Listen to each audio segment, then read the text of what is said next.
This video is about electricity and the likelihood that it would, in pictorial form, visualized in pictorial form, be very informative in ways that are being hidden from some people by others. It's often thought that telepathy, for example, must be electrical, and, pretty obviously it is really. It must be. Also, look at how many wavelengths from across the wavelength spectrum have been visualized.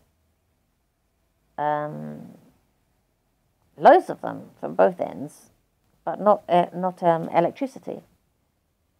At one end you have heat. We now have infrared pictures. Then you have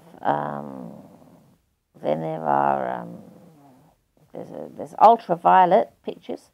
We have pictures in ultraviolet further along the wave spectrum. Right at the one far end of the wave spectrum, there are X-rays, and we have X-ray pictures. We have sound pictures, sonar.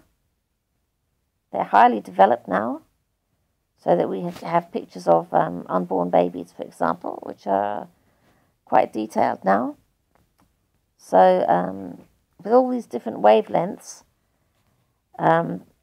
being visualized, why has the electronic wavelength not been visualized? I think it's because it contains highly valuable information that is being denied us. So how would you visualize it?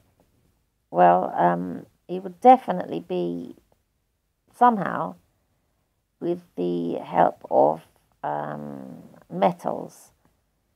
In every case where visualization has taken place, some of the machinery or all of it has been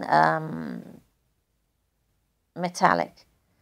Metals used in making sonar pictures, in infrared technology, in ultraviolet technology, and in X-ray technology.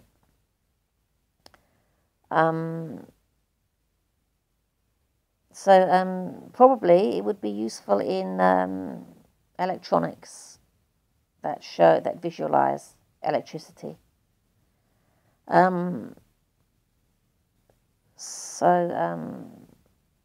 It would be a good idea just to try and get to grips with how sonar is made to produce pictures.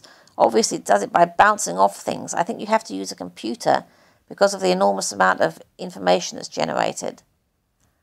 You may have to use a computer to understand electricity in some way as well. It would have to be captured, though. Maybe you would have an array of 1,000 tiny dots, for example, and they would all register however much electricity they're getting from whatever they're pointed at.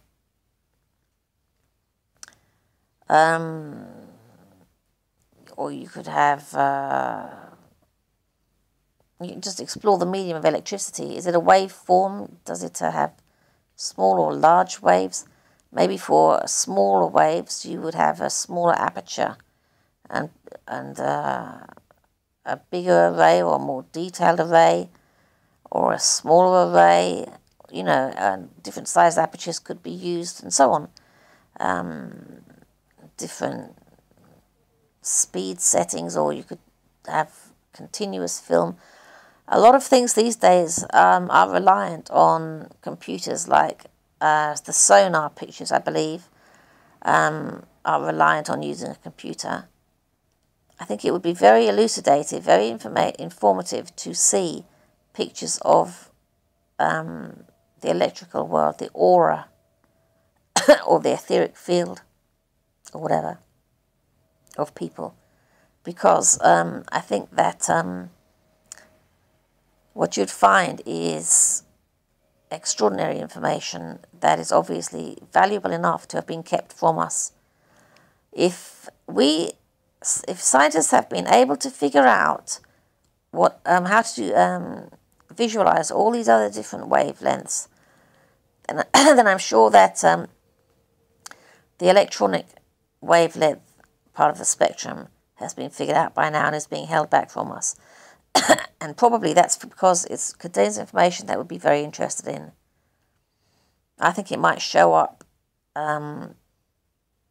the true natures of people, showing that some people are very different from others, maybe demonic or something like that, or angelic or something like that, or just human or something like that, but somehow or other very different from one another.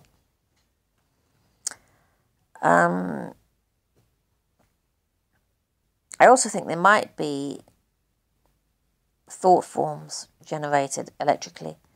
If you put sand on a surface and then hit the surface from in various places, the sand will form patterns.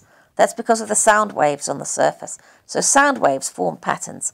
If you tap it repeatedly from the middle, for example, spread sand over a surface like a piece of hardboard or something, and knock it underneath with a broom handle, it'll form concentric rings.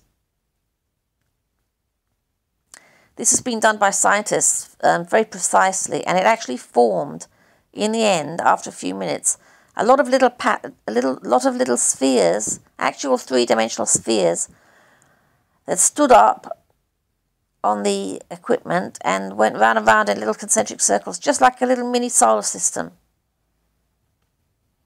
And so that's what sound waves can do. This is the kind of thing that wavelengths can do. So the most extraordinary things may be seen around people electrically as thought forms, as they generate with their energies various different effects around and within their person. I think this kind of thing might be very important to see. I think some people have seen it, and maybe have seen it for a long time, and are exploiting it in others. They see things they want and they steal them, things that may relate to emotions, private thoughts. You know, they're very abusive, basically, and they steal these things from people. They're very abusive in stealing these things from people, and they need to be punished for it. People need to have a right to their thought forms and their souls and spirits and feelings, a right to privacy.